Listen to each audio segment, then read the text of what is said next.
Hello, friends. Hello, friends. A tradition unlike any other.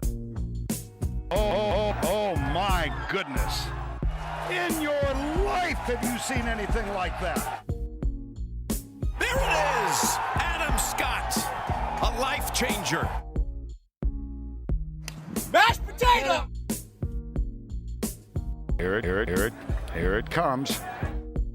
Welcome back to the 19th Tee podcast. Drudes with you for tonight's episode. No KM. He's going to be away for a couple of weeks. He's out on assignment. We've put the big fella out in the fields. No, he's actually got work on. So unfortunately, he won't be with us for a couple of weeks. So you got me. I'll be joined by Peter Wilson tonight. A really interesting chat, broad ranging. We don't talk a hell of a lot of golf, I must admit, but we do talk about some legal battles he's had. He has the biggest skate ramp in the Southern Hemisphere on his property. He's had legal battles around that. His caddy's been arrested in Japan. There's heaps to unpack. It's a very, very funny chat with Peter Wilson as well. A little bit of golf in there as well. So you will enjoy that. Before we do get to Willow, though, shout out Sam Burns, winner on the PGA Tour. Again this year, I think it's win number 3 over Scotty Scheffler. So just going in fantastic form. More importantly, though, Anthony Quayle and Brad Kennedy are off to St Andrews for the 150th Open Championship in July. They qualified through the gateway to the Open Mizuno Open in Japan. Quayle, obviously a very good friend of the show. Was the 54-hole leader, slipped a little bit in the final round and lost in a playoff, unfortunately. But he's off to the Open Championship nonetheless. So shout out to Anthony Quayle and Brad Kennedy. Before we get to Peter Wilson, I am going to throw to Marshy in this because he's recorded some adverts for us. So he is a couple of nice words from our partners and some nice words from Kieran Marsh, and then we'll get stuck into Peter Wilson. Now, Drudes, let's face it. Nobody chooses to play from the rough. And thanks to our great new friends at Manscaped, maybe our listeners might never have to again, because the Manscaped Performance Package 4.0 has arrived. And I can tell you with all confidence, it's been a game changer for me these past few weeks. The ultimate men's hygiene bundle. Let's go through the performance package. It includes the Weed Whacker, up the nose, in the ears, increasingly relevant for people like me as the ears start to pile on. Never used something like the Crop Preserver before, but I'll never go back. A ball deodorant, straight out of the shower, dry yourself off, whack a little bit of this on the undercarriage, last the full day. Outstanding. The Crop Reviver, it's more of a, maybe you need a midday refresh. You've gone for a run at lunchtime, you've had a gym session, maybe you've just been hauling boxes in a bloody humid environment. A little bit of a spritz on the undercarriage, fresh as a daisy moving forward. And then finally, but most importantly, Drudes, the best piece of kit in this Performance Pack 4.0, it is the Lawn Mower 4.0 trimmer. Have a listen to this. Music to my ears. This bit of kit, my friend, will transform your situation below the waist from looking like the second cut of rough at a US Open to a neatly trimmed fairway. Now, even better, Manscaped have thrown in 2 free gifts to the Performance Package. They are, have a look at these, the Manscaped boxes, outstanding for those of you never have enough pairs, and of course the Shed travel bag. You can neatly tuck everything away and take it on the road with you. Now you can join over 4 million men worldwide who trust Manscaped with this exclusive offer just for our listeners. 20% off, free worldwide shipping with the code T. That's TEE. That's 20% off, free shipping all over the world at manscaped.com. and use the code TEE. Unlock your confidence and always use the right tools for this incredibly important job with Manscaped. Trust me, fellas, your balls will thank you. Our friends at Cobra have introduced the new King Ltdx irons designed to deliver next-level distance and forgiveness. Available in both variable and one-length offerings, the Ltdx irons combine an intelligent power core weighting design with a thinner and larger power shell face, creating a superior choice for the perfect blend of forgiveness, high launch, excellent feel, and longest total distance, which is what we're all about. For more information on the Ltdx family of products, visit cobragolf.com.au or drop into your nearest golf shop. Well, Willow, mate, thanks so much for joining us. It's been a little while since we met over here in Perth, and we've been chatting about having you on ever since there, but it's finally great to have you on, mate. Thank you. Thanks for taking the time and jumping onto the 19th tee. No, all good. Happy to be here. Where do we find you, mate? Because I want to probably get to. I mean, you've got a great golf story, and you're a wonderful golfer. But by gee, you are probably the most interesting guest that we've had on this show ever. I would say, in terms of where do we find you? Are you at home at the moment after a long season? Yeah, I got back from WA Open and I haven't touched the club since then actually. So I've just been doing a bit of maintenance around the property. I've got 11 acres here, so and decided to build another skate ramp for the kids to huck it on. So that has been a fun project. I just like when golf's over, I just like building shit. So I just takes my mind off golf, Yeah. and I like being creative. I don't have a plan, and just like to try to put it together and see what ends up. So. Well, I think before we go back to your golf story, because obviously, that is certainly part of part of the Pete Wilson story. I think what we need to get out in front of is your property. Is probably one of the most incredible properties. You were telling me about it over here in WA, and then you sent me some videos of it, and I asked if you were looking to adopt any more children, if you were looking for a roommate, anything of the sort. But maybe if you can just run us through your 11 acre property there, and then I guess what you've got on it, because you've got everything essentially. Anyone that a golfer or extreme sport enthusiast could want. Yeah, so I got the largest skateboard ramp in the Southern Hemispheres, and then I've got a golf driving range and a short game chipping green. Got an indoor hitting bay for myself, and I just built a gym just so I can get into the gym and the kids get into the gym. And I got a mini ramp indoor as well, and then I just built another bigger ramp just for the kids to practice on. So bit of a fun park. And I've got a dune buggy here that Yamaha gave me when I was sponsored by Yamaha, and we have a bit of fun on that as well. When you say driving range, though, I think we need to be clear that this is virtually a full length driving range. I was looking at the signs. How far back does it go? Plus 200 meters. Yeah, so you got 200 to the end, but then you can fly it over the pine trees. There's nothing really behind the pine trees, so if you want to hit driver, you can. So it's good. Like I got a couple of cooch tees, and it's good. It's nice. It is a bit of a dreamland. We might have to get some photos sent through to us so that we can pop them out on our socials if you're happy with it. Or people can follow Mega Ranch. Is that the best place to follow? Yeah, Mega Ranch. Yeah, Mega Ranch. Yeah, Mega Ranch has got all the it's got all the skateboard ramp stuff and all the camps we do here. It is quite phenomenal, and we'll absolutely get to that in a moment. But we must address golf first. I mean, Yes. let's begin where we do with all of our guests. Where did golf begin for you, mate? What's your first recollections of the game, and how did you get into it? Yeah, my dad got me into it probably when I was 8 or 9, I reckon. I started having a little bit of a hit, but I was really quite small as a kid, and just playing. I used to play everything like basketball, soccer, cricket. Basketball just started getting injured, and then cricket, I just shit myself when the fucking cricket ball come at you too fast, and I just found that golf wasn't going to hurt myself as such, So when I was 15 or 14, 15, I thought, no, this is something that I want to do, and kept on going from there. So. I guess the natural follow up question to that is obviously you've turned pro eventually a little bit further down the track, but you must have shown some level of natural ability within the game, I guess, because it is, as we say to everyone, it's a fucking frustrating game at times. Yeah, it is. So you must have had a level of natural ability there to I guess help you to progress throughout those formative years.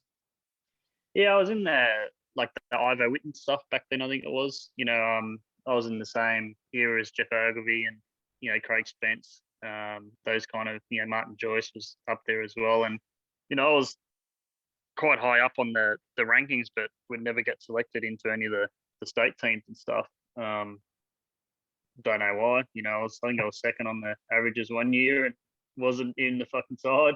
And I'm like, oh well, I'll just keep on practicing hard and just turn professional in my own way. So I never did an Aussie amateur, never won an Aussie amateur, never. I don't think I ever made the cut at the Roosevelt Cup. I didn't feel like amateur golf didn't mean anything to me. So I just thought if I can get good enough to be a professional, get through a Q school and just try to improve every year from there. And that's kind of what I did.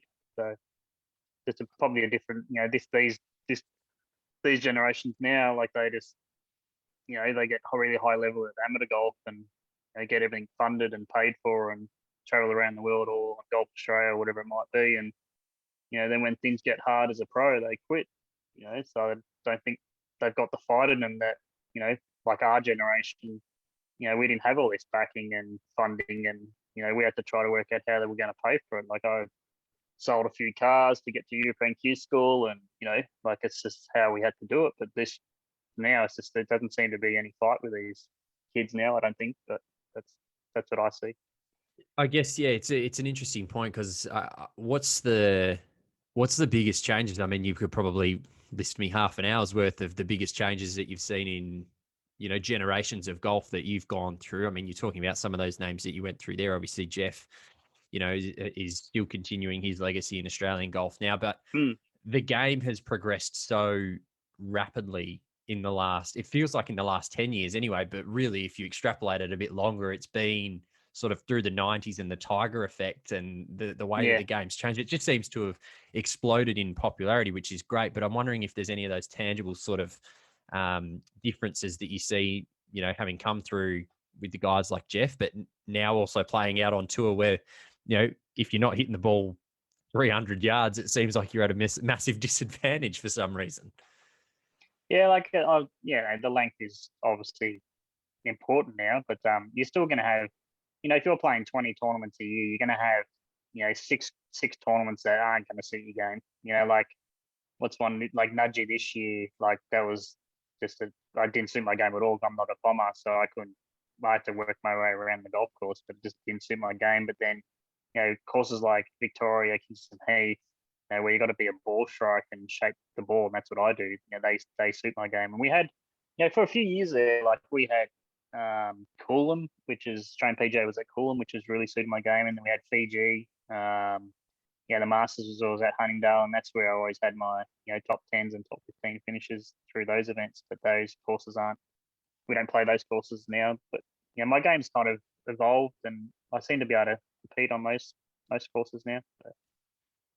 I guess, I was just going back through a few of your results here back in the years, and the earliest I can get back to is 2002, and obviously the Aussie Open and all of that. I guess even since that time, I mean, 2002 is only what 20 years ago. It feels like the tour has changed significantly as well. And I guess you've obviously played on it for all of those 20 years, but the little COVID break that we had a couple of years ago. But what sort of material changes have you seen to the tour in those 2 decades? Because it seems like everyone has an opinion on where the tour is at.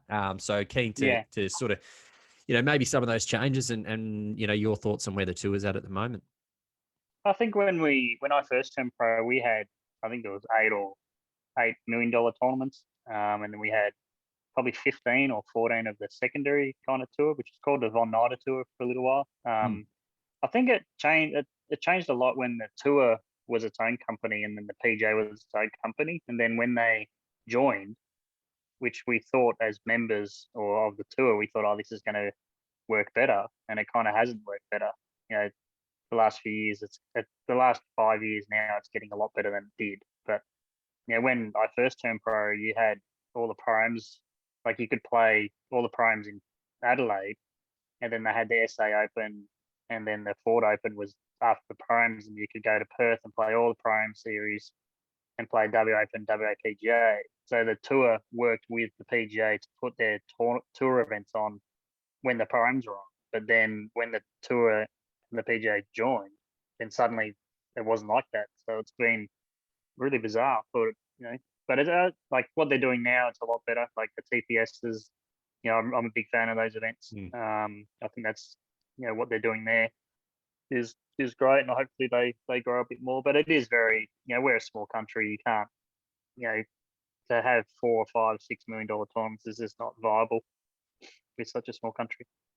Yeah, I think you and I might have even been having this conversation at the WA Open or at the Blitz event, and we were sort of talking about, like, we've almost got to just kind of realize or accept what our stature is in the golfing world. Like, we're never going to compete with the PGA Tour in the US. So we've kind of just got to realize that, hey, this is where we're at, and we've got some fucking good golfers that play on this tour. So let's market it and build it up to be that way. So I guess it's kind of a little bit chicken and egg in a way, but you've seen both worlds of it.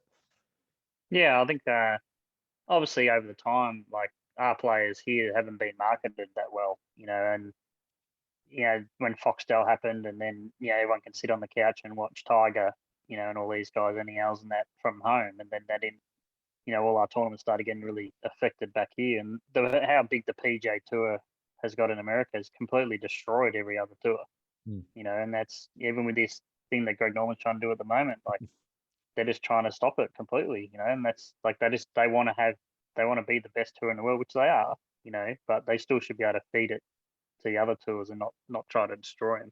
Yeah, it's a very good point you make. I mean, we had Mike Clayton on the pod a couple of weeks ago, and we said, like, well, why has the tour just, I guess, looking back to the glory days of the Aussie Tour, I guess, in a lot of ways, in the early 90s and the 90s, I guess, was what a lot of people consider the glory days. And we said, what's the difference? And he said, well, the biggest thing's been the wraparound PGA season in the States. Yeah, it's that's right. Just destroyed everything. And I guess probably hadn't thought of that previously. But you obviously, we met out at the Blitz Golf event out at the WA Golf Club out here. I mean, Blitz is, we're massive supporters of what they're doing in Australia. We truly think it's the way forward that golf has got to go, to be able to get something in that 3-hour block that's suitable for broadcast, and they're really only, I reckon, a couple of big signatures away in terms of partners and money, and I reckon they're going to be off to the races. But I guess it's something that tickles your fancy as well, in terms of the quick nature of the game and the way that we can get a result in a day. No, it was really good. So back on, I think it was 2009 or 2008. Like, I did the largest one-day event in Australia. We held it at Flinders Golf Club. Yes, I want to get to this. This is an excellent story. Please elaborate. So, well, I'll go even further back. So how it started was, we were playing I think it was New South Wales PGA at Merimbula at the time, and when we were driving, like, I've never been to Merimbula, to play a tournament, and we're driving in. There was no advertising anywhere. Didn't know where the golf course was. We stopped in the main street. Went, asked the person at the milk bar. It's a small town, like, not a very big town.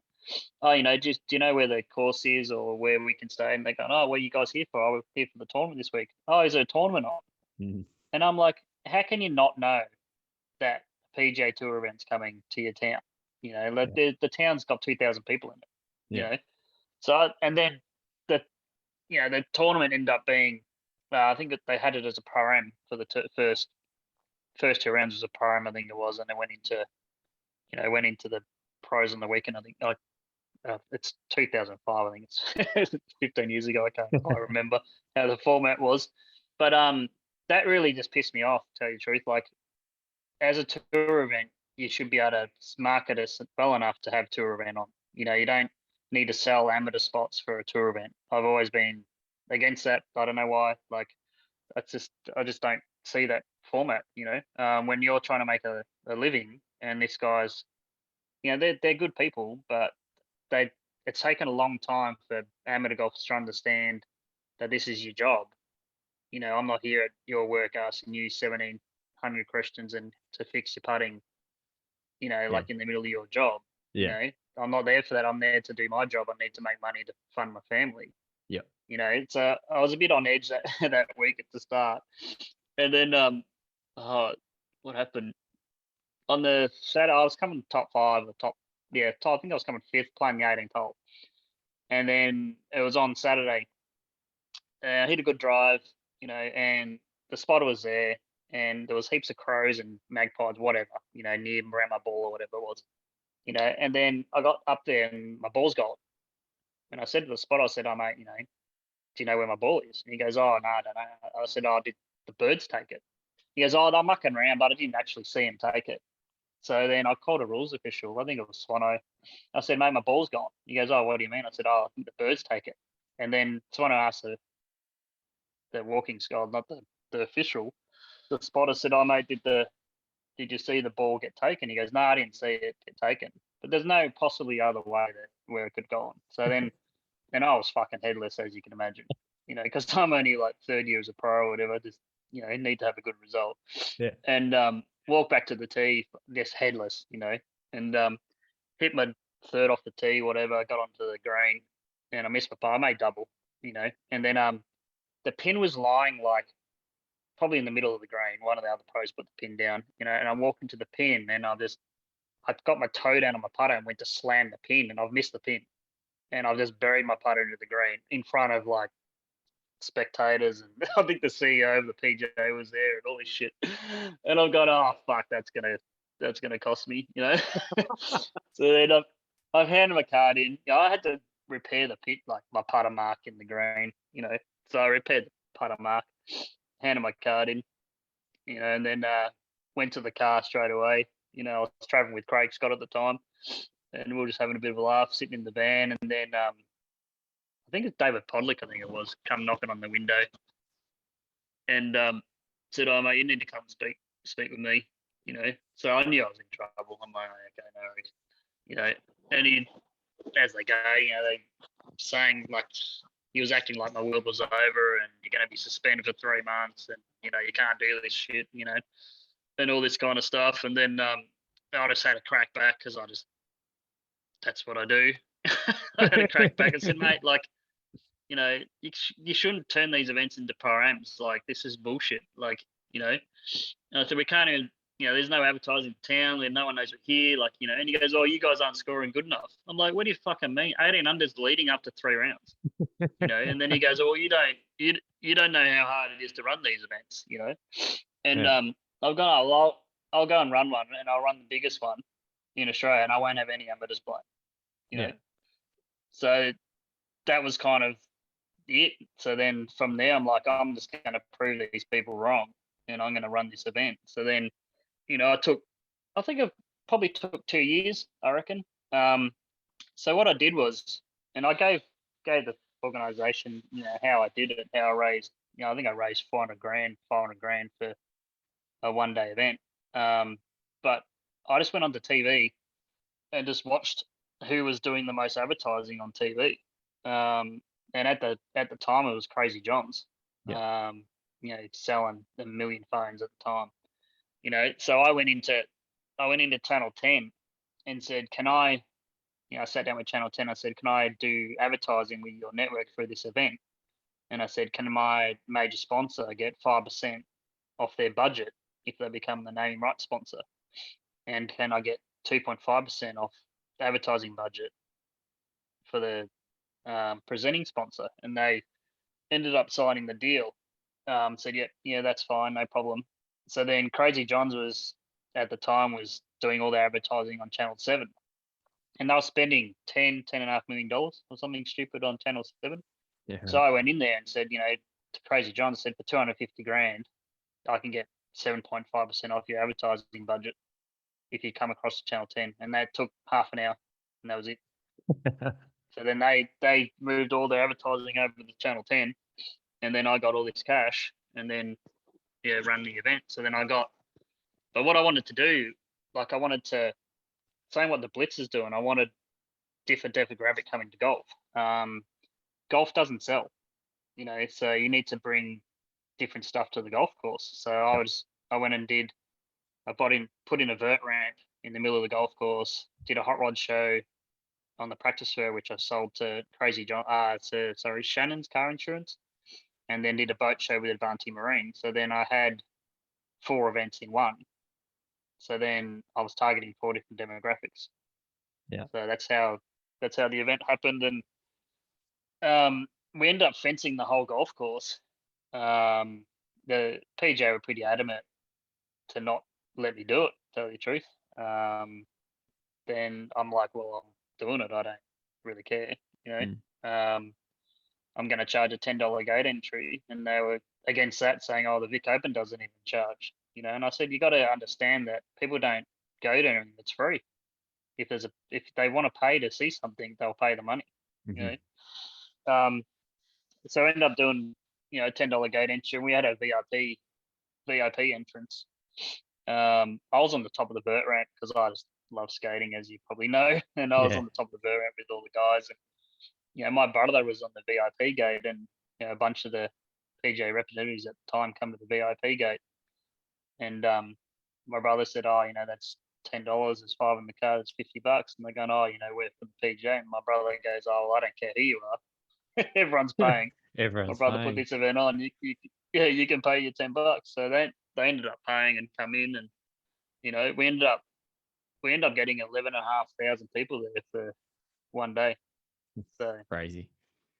which was great. And then from there, had a good relationship with Crazy Johns, and we're bringing it bigger to Albert Park, and we're going to make it with the big day out. So it was going to be Hoodoo Gurus with the concert, Silverchair, and then we're going to do a concert. So you're going to have there was 9 holes shootout with females and males for $100 grand for the prize money. That's what we're intending on doing. Then it was all guns blazing. Then it's unlucky that Crazy John's John ended up dying. And then they sold the company and everything like that happened. So then they're kind of it's really sad for their family, and they loved the event, but it wasn't something that they wanted to do. So just had to kind of shut up shop. I get it's phenomenal that happened, and it seems you tell that story, and you told me that story so simply when it this is what we did, but I imagine at the time you're still trying to play golf and earn money on the tour and run this at the time, so it's not as simple as you wrapped it up in a 5-minute story there. It was years of planning. But I guess did anyone ever come and ask you how you did it? Because like I say, it's not as simple as just, hey, go do this, go do that, go do that. But did anyone from the tour or any other sports come and tap you on the shoulder and say, hey, like, you got any info? I got a letter from the PGA saying, congratulations, that's something that we could never have done, like bringing that demographic of people to the course, because everyone was really worried, like having skaters and hot rodders and whatever. But 11,500 Peter Wilsons running around. Yeah, so it was really cool. Like, and that's the thing that, like, what I've always been trying to help people. And that event, like, I invited the winners of all the Pro-Am series, the winners of every tour event, and winner of the latest Q School. And the winner of Q School was Bronson Lacassie. And then I did a different purse. I did 50 grand for the winner, 15 for second, 10 for third, and then everyone got paid $400 to play. I put everyone up for 2 nights accommodation in the Royal Pines Resort at Sanctuary, where was it? Cape Schenck. Mm-hmm. So I just wanted to do it, like, didn't cost anyone anything. All the dinners were free, everything was free. And then Bronson Lacassie ended up shooting 9 under and winning, and got 50 grand and went to America and got on the US tour. Mm-hmm. So, like, I helped him propel his career, and that's what I was trying to achieve. So I want pretty cool.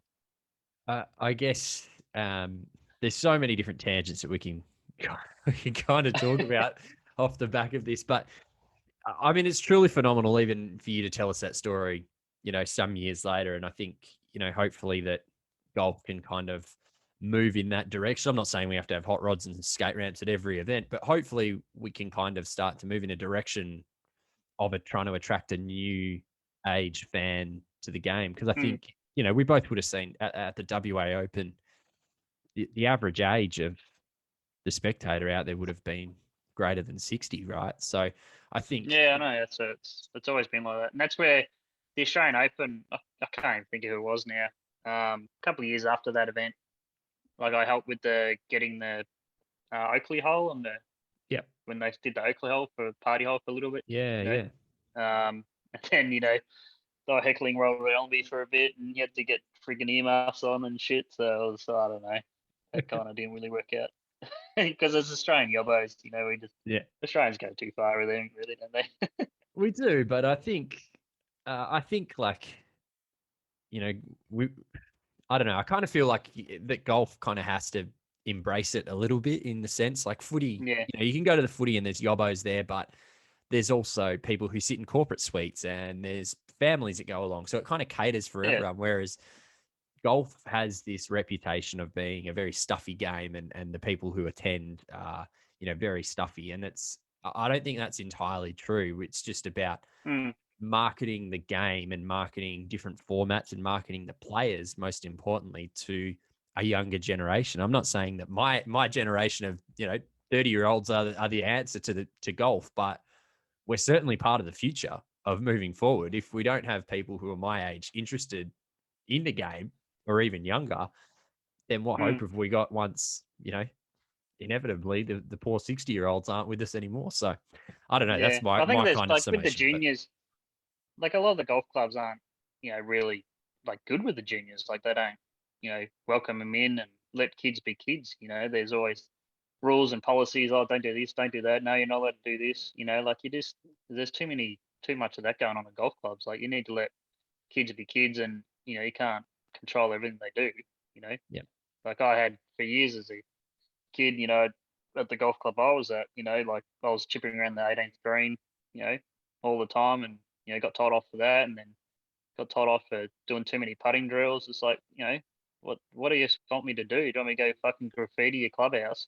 Like, do you want me to be doing putting drills, or what do you want me to do? Yeah, exactly right. Like, it's just, A very good point. Hmm. Let's talk about 2022 season. Looking back at your results here, mate, I mean, a really, really consistent year from yourself. Obviously, some great performances in top tens in the WOPGA over here, the TPS Hunter Valley, T6, T8 at the Vic Open was probably your best performance of the year, maybe. Or you can tell us otherwise, but I think you jumped up a hell of a lot of places in the world rankings alongside that. So I guess it must be pleasing to kind of put it all together after what's been a pretty tough couple of years for Aussie golfers in general.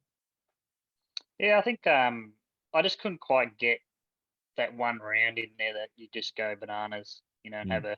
I did at the Vic Open, I shot 7 under the Saturday, but on the other ones, I was just hanging around top 20 every week and just wasn't quite getting that 6 or 7, 8 under round in there out of the 4. Like there was always just a mediocre round, of a 1 over or even 1 under. But I think every professional golfer is the same. When you actually get 4 rounds together, you win. And that's with everyone. But I think it's been last 2 years for everyone's been tough. Like especially with Australian golfers.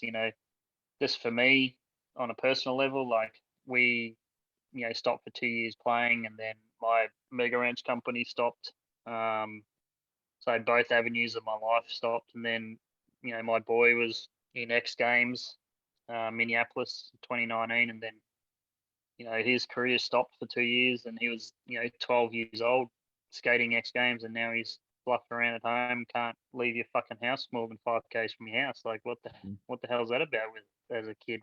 How can you explain to him, no, you're not allowed to go to the fucking Shed skate park. It's more than 30 k's from your house. Like, with the Leah as well, like my other daughter chasing Olympic stuff, like just so hard, and Kiefer was in Nitro Circus, and that stopped, we've homeschooled our kids. They've never been to school. And they're all chasing their dreams and chasing professional careers. Like we've let them be who they wanted to be and had their, not dictated by a school or, mainstream, how you're meant to live your life. We just wanted them to do it their way, and when this COVID crap happened, like it was so tough on the whole family. And this just for us, like, the US tour is playing, European tour is playing, AFL footy players were going to every state and still playing, taking their families across, and here we are, fucking can't leave more than 10 k's from your house or 5 k's from your house. Like rules for some, not for others. Like it's just fucking terrible, and that, you guys were in Perth, you kind of missed it, but Victoria, like, it was so bad. Like, I can't even explain how bad it was.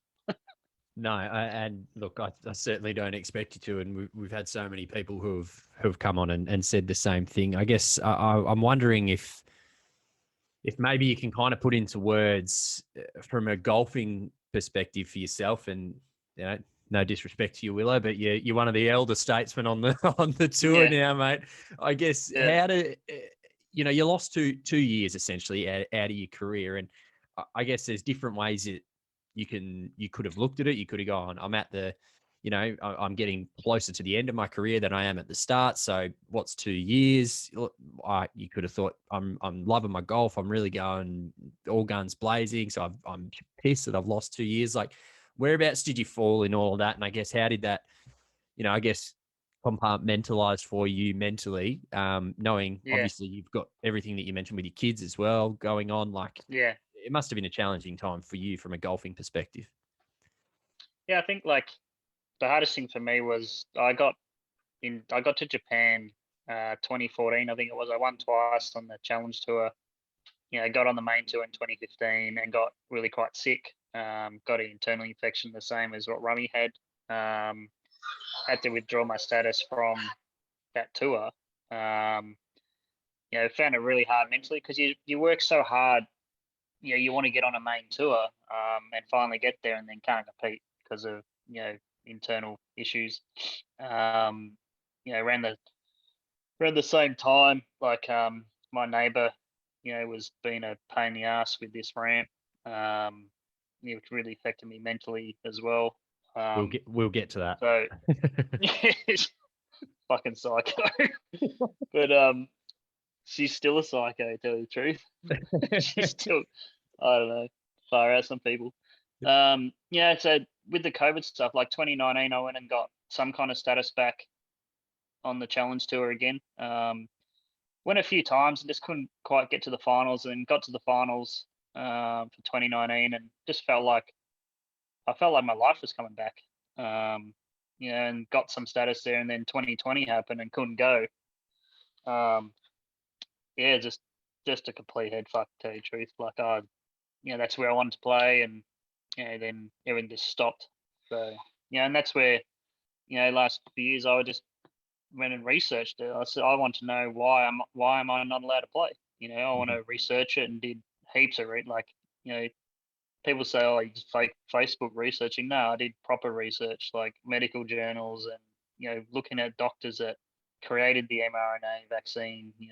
Dr. Robert Malone, and what he has to say about it and stuff. And I just want to know what's going on. Why am I not allowed to play? So that's what that kind of got in my head for a few years, and we're still here and still keeping on. And then my family ended up getting COVID, and we had to isolate for 14 or 7. I think it was 7 days at the time. Was it 14? I can't. 14. It was 2 weeks. We had to isolate for 2 weeks. And to tell you the truth, like, I had a headache one day and an itchy throat the second. My wife didn't have everything. Kiefer didn't have anything. Aaliyah didn't have anything. Chloe, she's kind of immune compromised. She was kind of the same as me, 2 days. But we spent 14 days having the best time because we weren't allowed to go anywhere.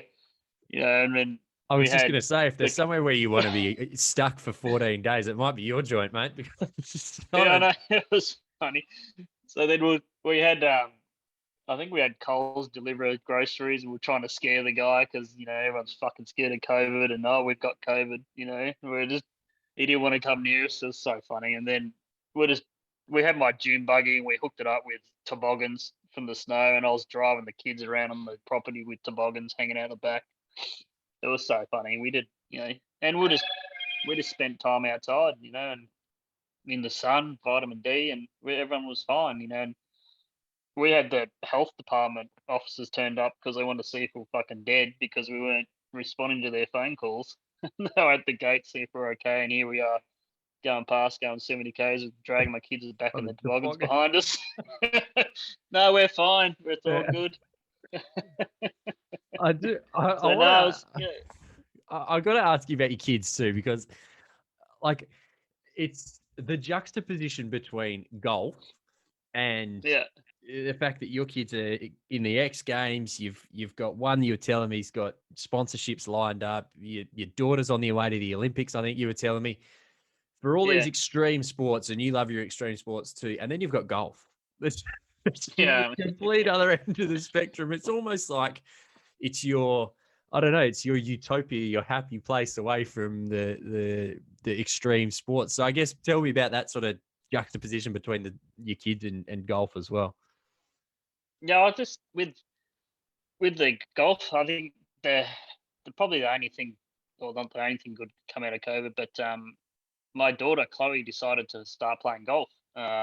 She was a professional dancer in college and in the city, like just going to be amazing. And then when she was 16, I think I had a caddy for me in the Australian PGA and New Zealand Open 2020, and then we all saw. I think we're in New Zealand and we saw on the TV all these fucking Chinese people dropping dead at Hungry Jack's from COVID, and pretty good propaganda that was. No one didn't happen anywhere else in the world, but we saw that and gone, oh shit, something's crazy's happening. We'll come home, and then she decided she was going to quit dancing and play golf. Out of the blue, I'm like, I don't even have any golf clubs for you, So, and the lucky thing was, I'm home. I can't go anywhere, so I'll just teach her. So she went and got a handicap of 34 in April 2020, and now she's off too. Huh. So it's just freak. Like, Marty Joyce has been a huge help. Like during COVID, we went up to there and got coaching with him. Because I don't even know what the ruling was. Some paperwork saying that professional athletes, or I don't even know what it was. Show us your papers. So we did that for. I think we went up there nearly every week and every couple of weeks, and she loves it. She practices more than I do. Like, so who knows where she'll end up? But she might go on the US tour and have my other two kids in the Olympics. So I don't know, it's crazy.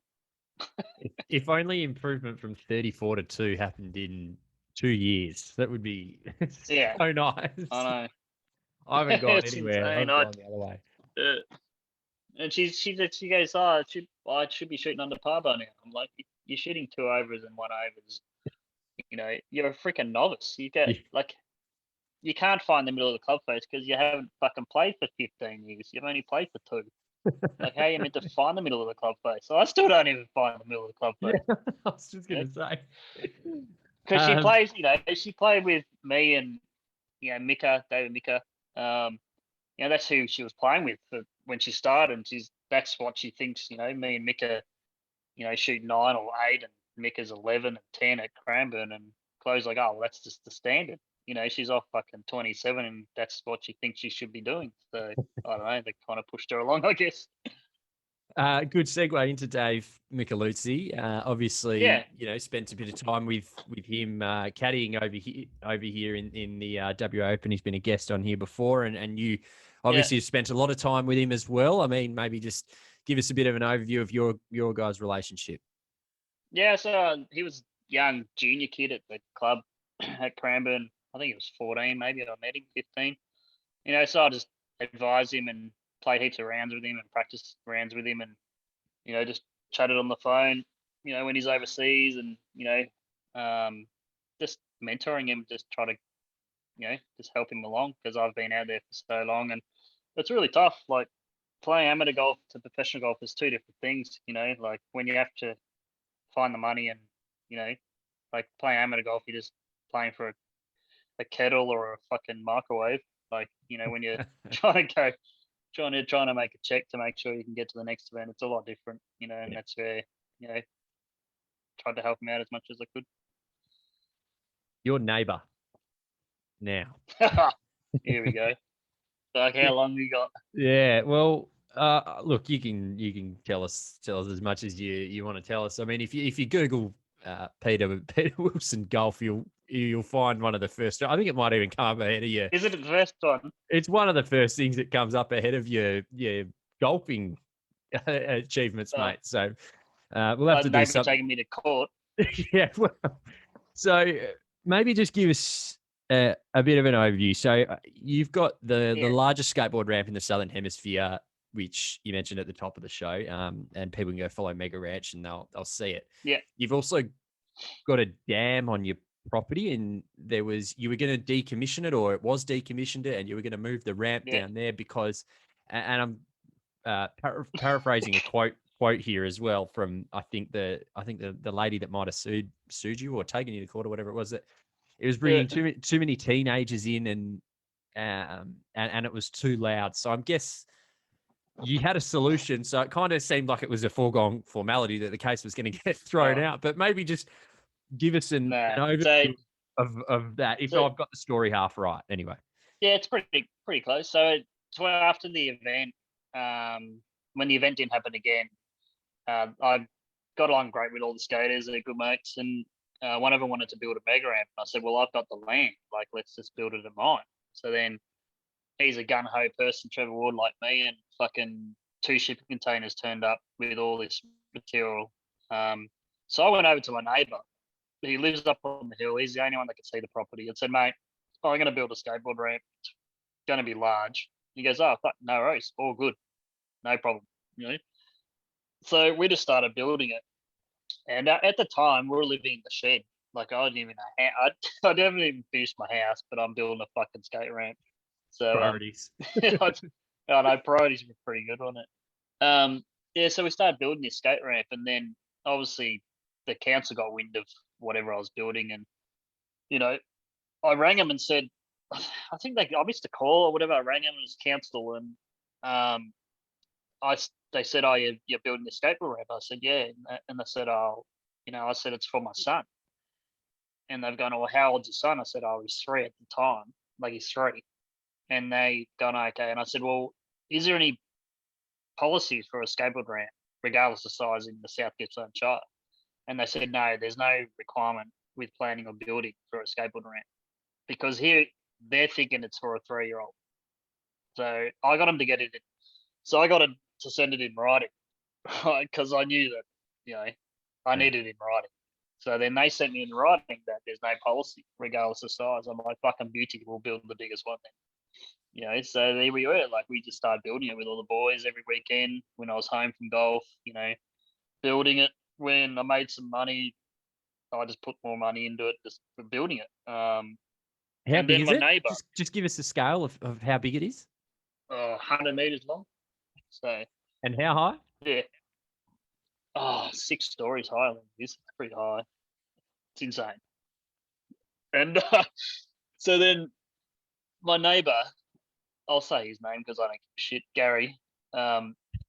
He was over with us helping me design it and build it, and he's over here on his motorbike with Hunter, you know, like they were hanging out, you know, and I didn't think anything of it. So then when it was 4 years had gone by, and I think when Tuss Pappas was trying to make his 900, like he was here for 3 months, like just trying every day, you know. So yeah, it was pretty fucking annoying probably.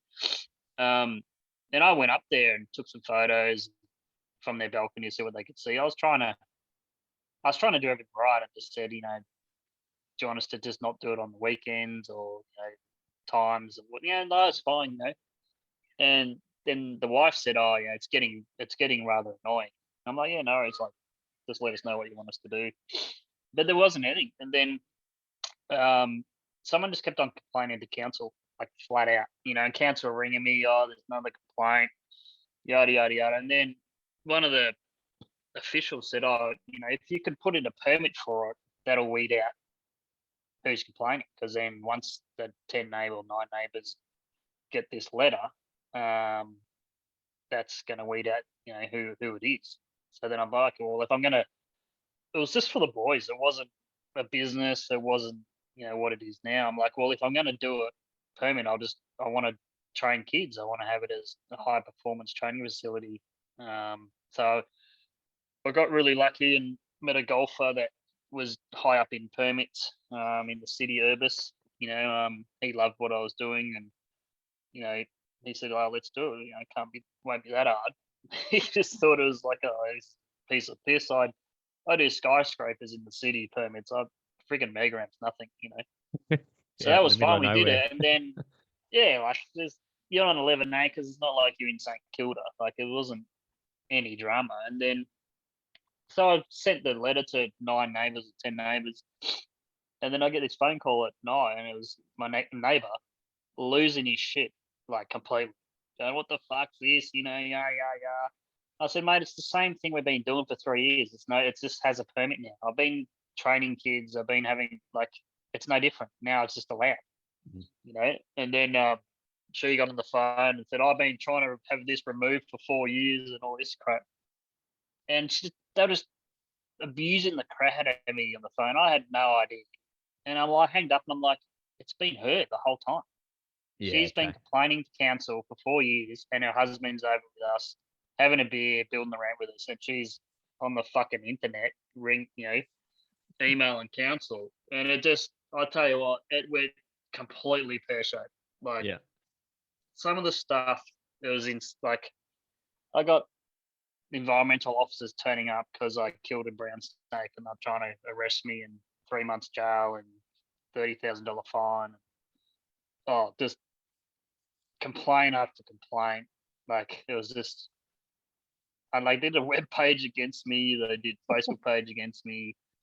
You know, this is the worst part. The worst one out of all of it was when I was leading the Australian Masters with Adam Scott.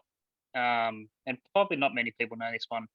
Like, I wouldn't have had fucking 79 or 80 on the Saturday, whatever round it was. But on Friday night, I get a knock on the door with the police, and I got served with an intervention order.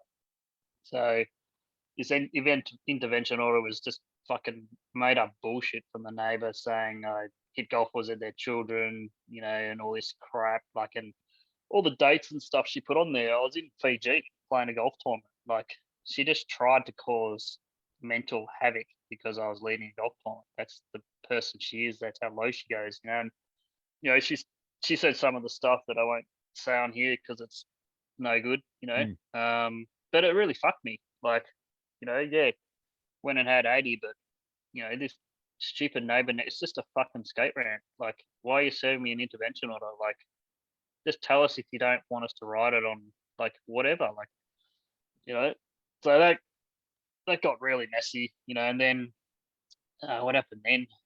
So we had to go like to VCAT. So all the councillors, there's 9 of them, they all approved the ramp, 9 love. Like, you know, we're in the court, the council chambers, and you know, I just read out the timeline. Council approved of it. Your husband helped build it, you know, and she fucking lost it when I said that, like, in the courtroom. Well, like, what's the truth? I'm not going to lie. Like, the stupid thing was, they had a Facebook page against me, right? And all my mates were sending photos on this. They were uploading photos on this Facebook page of her husband helping build the ramp. Like, you fucking moron. Like, what are you trying to do? He's probably like, been telling her that he's probably been telling her that he's been going down the pub for a beer or something. And... Oh, I don't know. You know, are they still your neighbours now? Well, yeah, no, she is, but he left. He left in December, so he finally woke up, I guess. I don't know. So it might get worse now, though, because now she's got nothing. Oh. She's going to target me more. I don't know. But then we went to VCAT, you know. So then I had to play a game of chess. Like, I decommissioned my main dam. You know, had all the neighbours approved. They asked me why I was decommissioning it. Didn't tell them why. There's no reason to. I just don't want it. You know, so then I got approval from Melbourne Water and the council to build the ramp in the old dam. So then when we went to VCAT, it was like closed straight away. I was like, oh, that's perfect. It's out of the view. It's underground.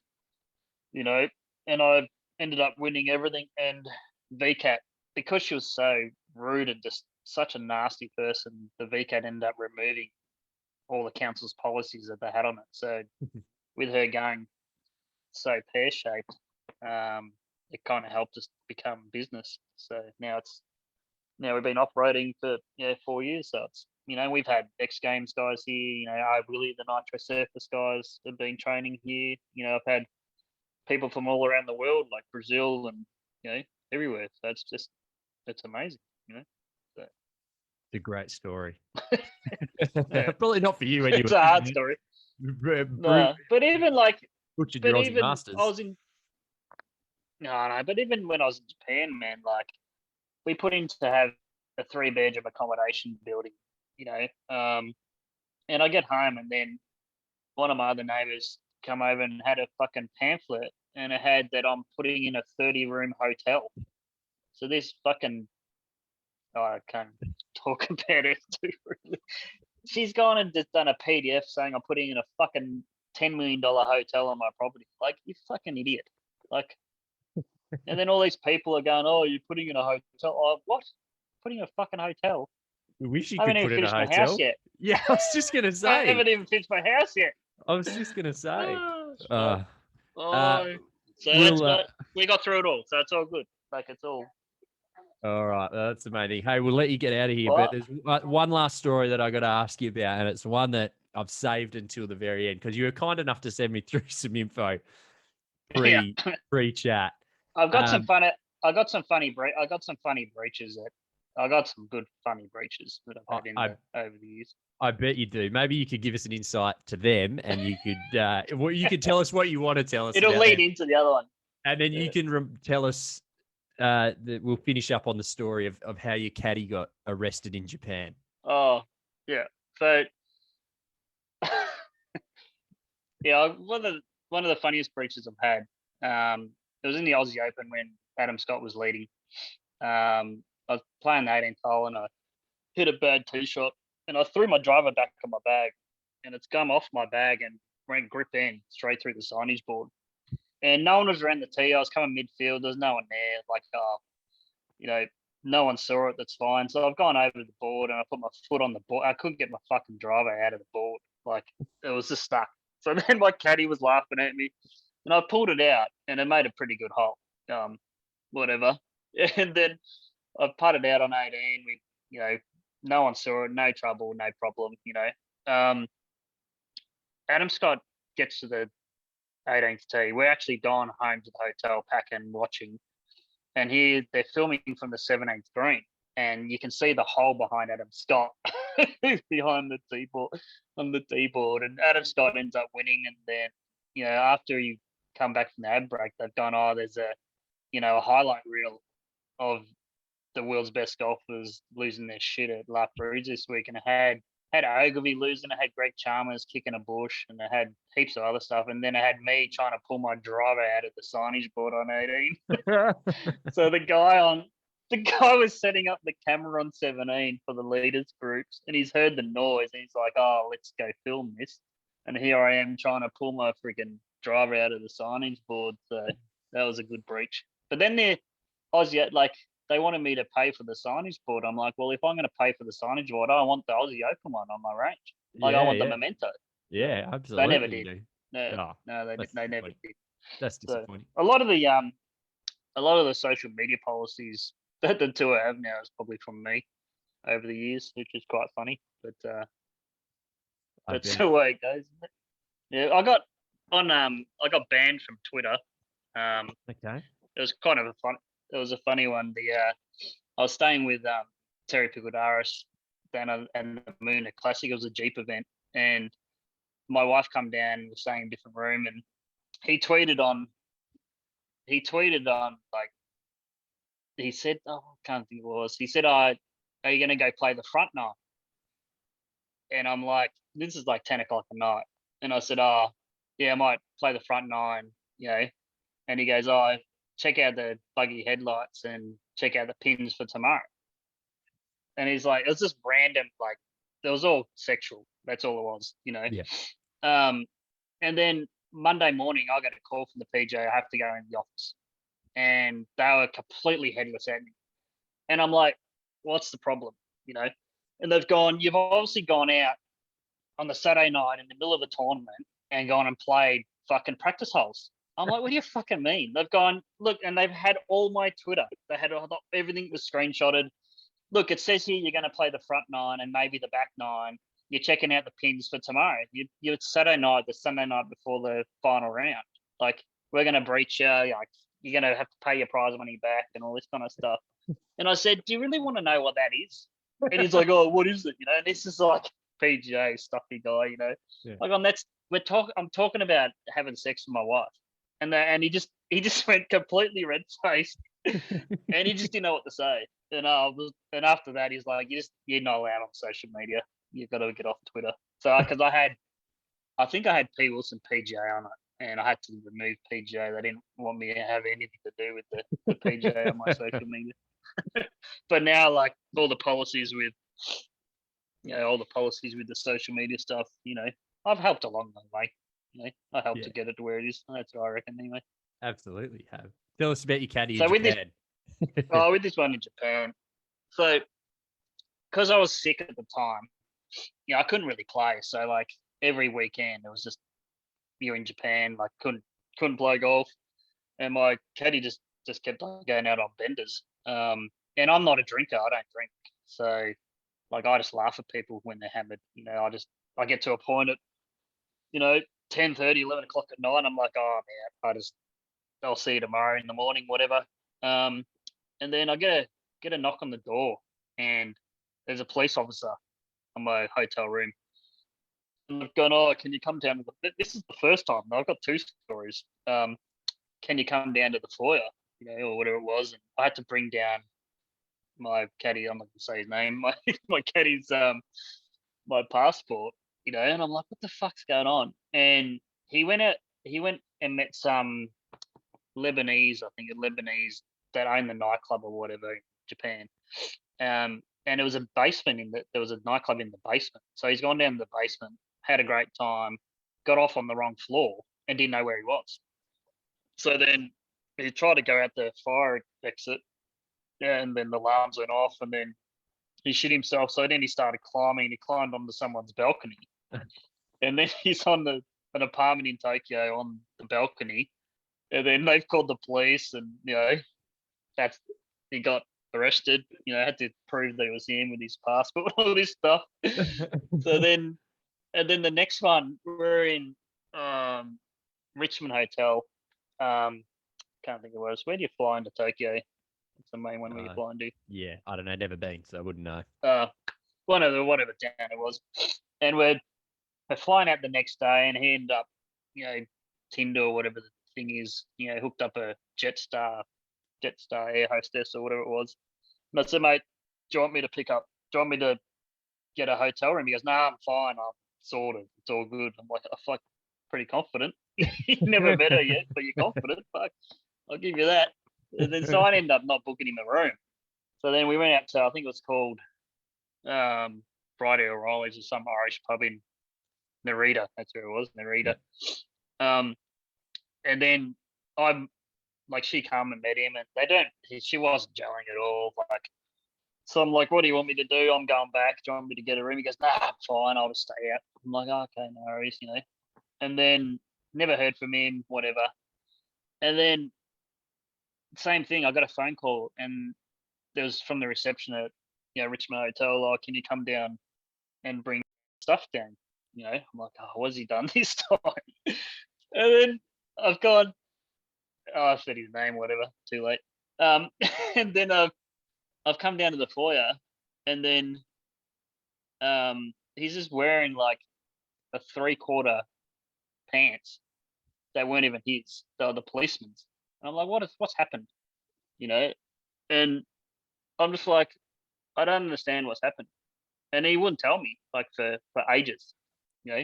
Wouldn't tell me what was going on. I'm like, we're driving to Mizuno, I think it was at the time. And I'm like, oh, what are you doing? I'm just going, sorry, Keith are coming. Come say hello. Hello. Hello. Here we go. We've got guests. How you doing, man? You won't be able to hear us. You got the head. No, he's probably not. Yeah. And then, so after a while, he ended up like telling me what happened. And he had no phone, no wallet, nothing, And he ended up, he picked up this girl, like an air hostess, and got busted by the police, right? And don't know the full story, like, wasn't in a hotel room, so outdoors somewhere, whatever. Lost all his stuff. Yeah, right. So then when we got to the Mizuno Open, I'm like, well, I'm gonna have to try to get all your stuff back, So then we've gone I had to ring the Titleist lady, Yukari, and just go, oh, can you ring the Narita police station to see if, we've got a wallet there and phone and all this kind of stuff. So then she's rang us back, and we're in the Titleist truck, and she's rang us back, and we put it on loudspeaker, and she goes, oh, I've got, pants, like shoes, wallet, phone, and one sock. And then, so after that, like the whole time, the Titleist guys would just call him One Sock. Hello, One Sock. How are you? One Sock. So no, that was the funniest thing. So he got there, and it was good fun. But yeah.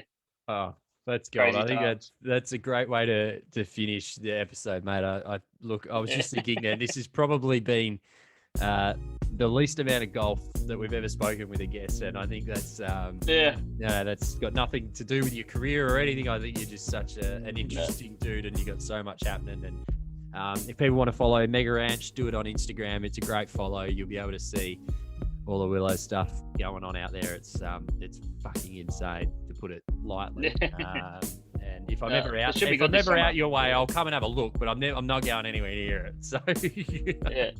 But no, Matt, thanks for jumping on. Pleasure to meet you over here in Perth, and hope you enjoyed having a chat to us. Thanks very much, mate. Yeah, no worries. Thanks, Matt.